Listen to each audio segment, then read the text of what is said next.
Hi guys, join us on a journey as we're packing up our house. We're moving across the world to Papua New Guinea, and we'll let you know a little bit about what life is like there. 2 years ago, we were living comfortably in our house in Southampton next to this beautiful forest, the New Forest, and we used to go for hikes and walks all the time. If the kids were getting a little bit too much, we'd take them out and they'd build all kinds of stuff with sticks and all kinds of things in the forest.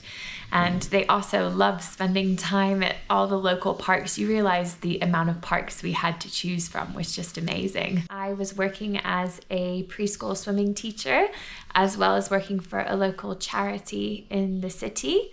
The kids were going to a local forest school, and Richard was... I was working for a defence contractor, and we were the Red Air, so we're the bad guys attacking either the Navy or the Air Force. And so, yeah, needless to say, we both felt comfortable. Life was good, but we heard about Mission Aviation Fellowship, and we heard about their need of pilots in Papua New Guinea. And so Papua New Guinea, if you don't know, is just above Australia, and it has 80% jungle, doesn't have infrastructure, and so for day-to-day things, for remote communities, they have to use aeroplanes.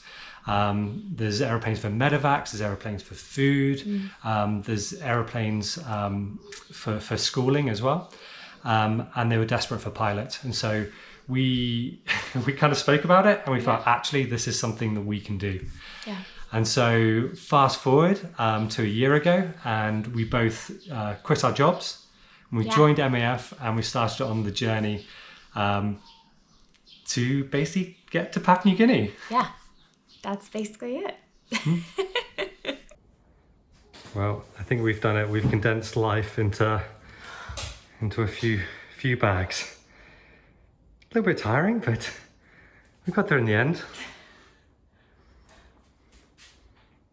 Just packed up the car for the last few things to drop to Mum's. How do you feel about it? I don't know. A little bit sad. It's a good house dust, but also good to have finished packing and finally be ready to go.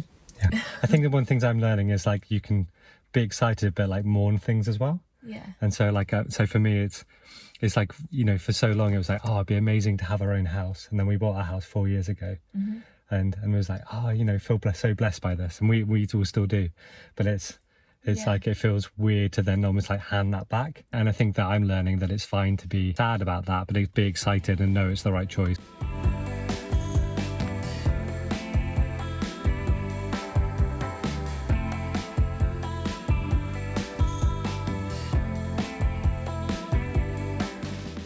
So we are all packed. We're just down at my mum's, and we've been saying some goodbyes, and then tomorrow we're heading up to near to Heathrow. Going to stay the night there, and then we've got an early start to the airport with all the bags on Saturday morning to fly off to to start off. We fly off to Cairns, to Australia. It'll take us about 24 hours to get there. It's been interesting last few days, hasn't it? I think the kids a little bit unsettled. Rupert was like, I'm ready to go home now. And so and then Eloise she loves to sing to kind of to express her emotions. And so one of the things she was singing today in the car for my mum was it's never going to be the same again, life's not going to be the same. And so I think, you know, she kind of understands there's stuff going on, and we're kind of just processing that with her. But to be fair, she doesn't like leaving my mum's anyway. She loves it here. So, but it is going to be hard for her to miss everyone. Yeah. So this is the Dorset countryside. So we're going out for our last meal together, aren't we? Yeah, we're going to go to a local pub that my mum's generously treating us to. And so we're going to do that, and then we'll be off to the airport tomorrow, and we'll film some stuff from the airport. Bye. Bye.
Hi. We're in Singapore.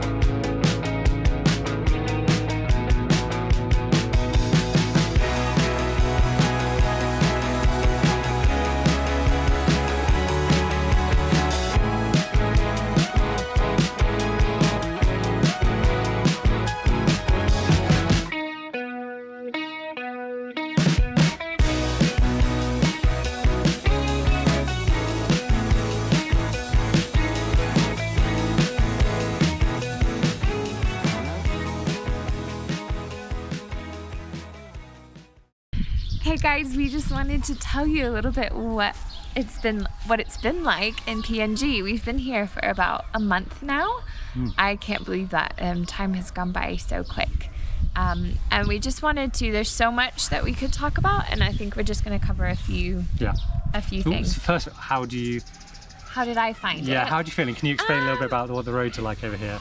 Yeah, so the roads are just dirt roads, and then you'll be driving along and there'll be big holes and there's lots of rocks, and it's definitely not like a paved road, even road. So all the cars here are like 4x4 cars. But it's funny because you could be driving along and then all of a sudden there's like a nice paved bit, but then it just stops. And I've quite enjoyed doing the language lessons. So we've been, well, if you've seen our newsletter, there's a few of our favourite words in there. And we've been doing that for about 4 weeks now. We've got another week left to go, and then we're going to be doing a visit to more of a village place where we'll be doing an intensive course for 9 days for learning more of the language. But it's actually really good fun. It's very literal language. So that's really interesting. You've been doing some cooking with Eloise, haven't you? Yeah, I've been doing cooking with her, and mainly just getting used to how long we can keep fruit and veg in the fridge for, and like when we need to go to the market and different things like that. We love buying peas here. In the UK, we're used to having our frozen peas, right? That you just grab a bag and throw them in the freezer. But all of the frozen veg here is really expensive, and so we just get peas from the market, pods, and Eloise and I love to shell peas, and then we just freeze them, and there's our frozen peas. So we're enjoying all the different fruit and veg at the market. It's a lot of fun trying it out. I think one of the big, I don't know if it's a surprise, but one of the things that that's interesting over here is that Mount Hagen, so the place we're in now, actually has over 4,000, I think it's like 4,600 millimeters of rain a year. And so in comparison, somewhere like London or the UK get on average like 800 millimeters. So 4,600 compared to 800. But it's amazing actually, because in the day it's usually like this, it's beautiful, but come the afternoon you then start getting big thunderstorms in the afternoon, and then it often rains a lot of the night. But when it rains, it really rains. I kind of like it though. It reminds me of growing up in the US in like Georgia and North Carolina in the South. We used to get lots of rainstorms, so it's kind of a bit of nostalgia. I think one of the other things we're getting used to is it was the house, isn't it? So we're on solar power. So in the day, you have to be careful. You can't have more than like 2 appliances on, else the house will trip out and all the power will go off. But as long as you can stick to that's actually fine in the day. And then the solar power charges up a battery, and then the battery kind of is at nighttime. So generally nighttime, that's enough for lights and things, but you don't do cooking or things like that at night. So that's taken a little bit of adjusting to, but it's not been too bad, has it? No, it's fine. And then showers as well. So the showers, the water is heated up. Basically, it's actually the rainwater which is collected in big tanks, and then it's heated up on the roof. And so if you want a hot shower, you have it in the middle of the day. Otherwise, it's going to be not as hot if you're having it especially first thing in the morning. Yeah. But again, that's not been too bad. Yeah. So we can hear Rupert in the background. Just after we got here, we got invited to go to a village basically outside of Mount Hagen, so about an hour away. So we drove out to Mount Hagen on bumpier and bumpier roads, winding ourselves up into the mountains. As you can see, it was amazing scenery. We got as near as we could get, and then there was about a 20 to 30 minute hike, so we parked up the cars and we were surrounded by groups of kids, and they basically walked with us, and we crossed a couple of streams, and we ended up at this clearing where some local people have built a few huts there.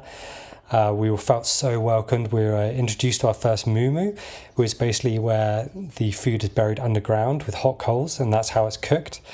And the kids got to go and play in the local waterfall as well, and also see the local kids catching fish, which was truly amazing how they can catch these little fish just with their hands from the river. Hey guys, thanks so much for watching this video. We really appreciate your prayers and your support. We really couldn't be doing this without you guys. If you'd like to know more information, check out the link in the description. And if you'd like more information, just to see what life is like here, leave us a comment so we can see what you want. Anyway, until next time. Bye guys.